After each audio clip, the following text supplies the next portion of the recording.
tell us where you're joining us from, because that's not a background, right? No.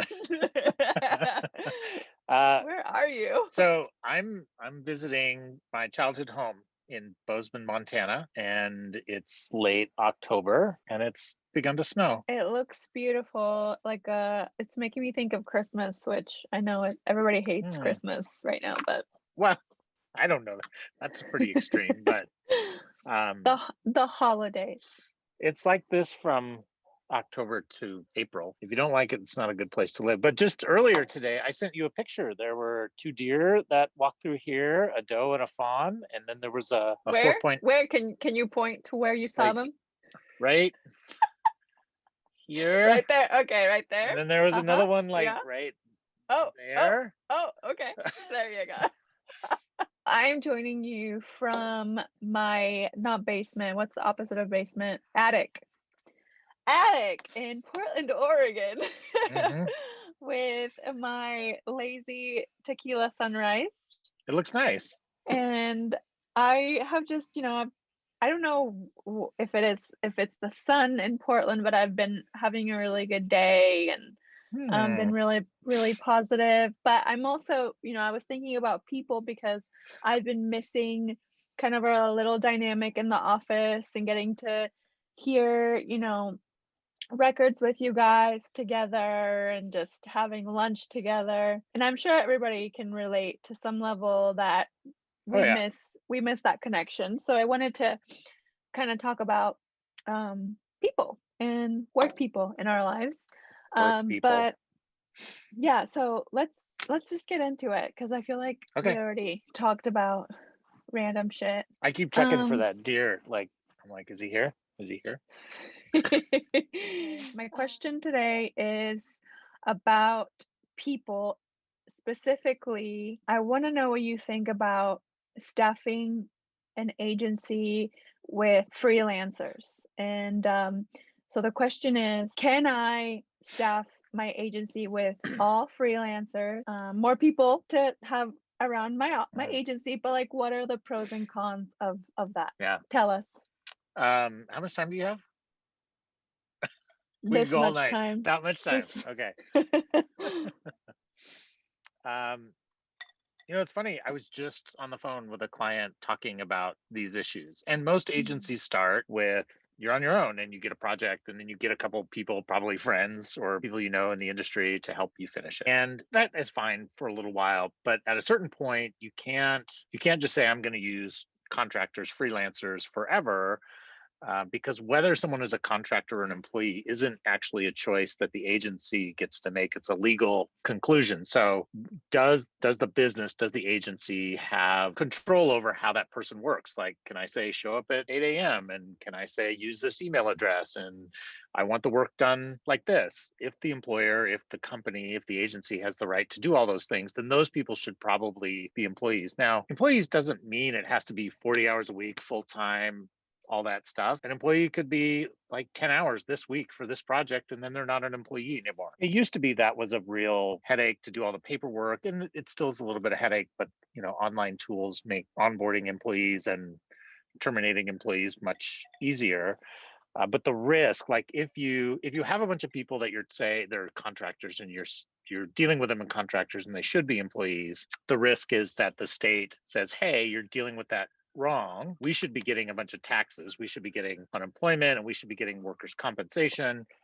And so you have them misclassified. So we, the state, we're going to reclassify everybody's employees and send you a bill for all the taxes that you owe. Oh Right. And shit. so that's like, so when you have one or two people, that's like not a big deal. But like all this comes up because of businesses, especially like Uber, right? Well, their entire business is independent contractors and that's changing. But in the agency context, even if you have like 4 or 5 contractors, which should be employees, like if you run them all as contractors for a year or maybe a couple years, and then the state like picks your number out of a hat, that could be a big tax bill and a big pain in the neck to have to deal with. So at some point, even though contractor is very easy to understand and straightforward, you sort of need to bite the bullet of onboarding people as employees. And I think there's some additional costs, but I think there's some benefits, Benefit? and maybe that's a different maybe that's a different show, but that's the risk that you run. And like I say, in early days, yeah, you have risks when you get out of Mhm. bed. But like when it's more than a few years, then it can Yeah. really add up and you have to get serious about what you're doing. Okay. Cool. Cool, cool. Maybe this is a dumb question, but with the company culture and having a lot of people that are classified as freelancers versus employees, do you ever see any sort of like issues come up with that? Like if something happens within the culture of the company, yeah, have you ever seen anything come up that has to do with that? That's not a dumb question at all. That's like the most important question. Like, because there's costs, like just like payroll costs of employees versus contractors. But I think running a good business means you have everybody on the same page and everybody is rowing in the same direction. They care about the Mhm. same things. We're at Matchstick. We're talking about our vision and values, and the reason for that is so Yes. we all like we have a there's something that binds us and together, and we think about the same things and how we make decisions and what we say yes to and what we say no to. Mhm. That is something that you can't expect. You might get, but you can't expect it from a contractors because it's right there in the name. Independent contractor, they're independent. Like they're acting for their own selves and their own business, which is fair and fine. But Mhm. that means they may have other client obligations or they may get a job offer from someplace else, or there's nothing in the relationship that is designed to build loyalty or for the agency to have motivation to engender loyalty from the staff because it's independent. Mhm. So I think your question really gets at the heart of it. Like you can talk about the dollars and taxes. It's like, but I'm running an agency. Like, what do I care about? Like, what's Mhm. important? Like, do I want to build a team? Or no, maybe you don't. Like, that's Mhm. okay.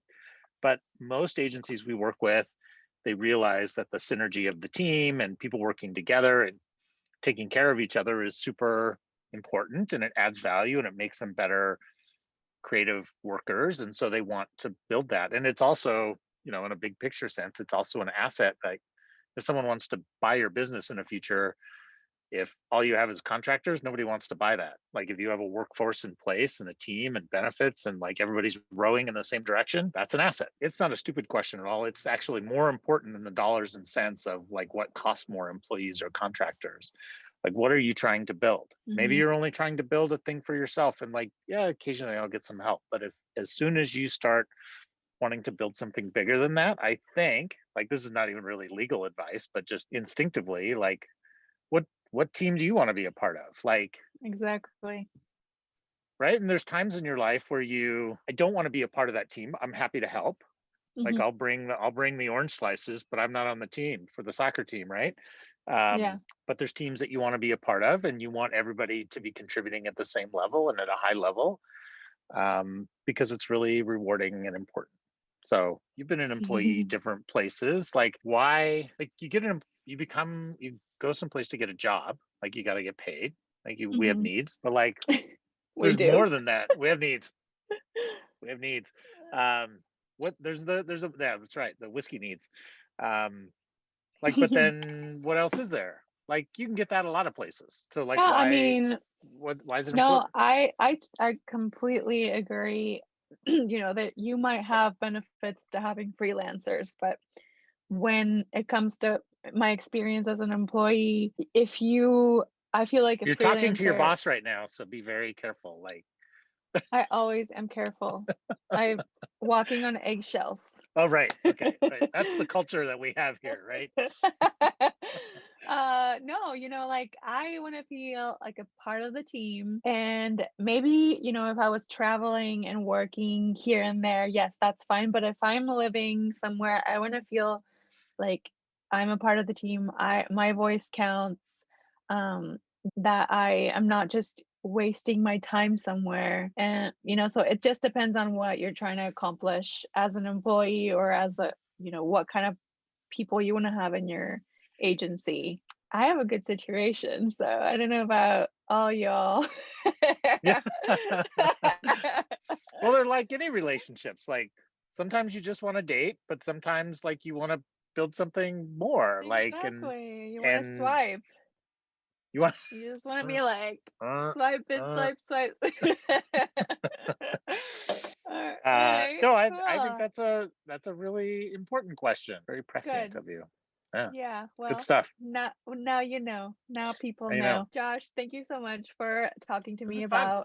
Good talk. um about people and about freelancers and employees and company culture. I feel like this is something that people want to hear about and talk about. It's a big part of Yeah. our lives. So thank you Let's talk about it again sometime. Yeah, for sure. and cheers. Cheers.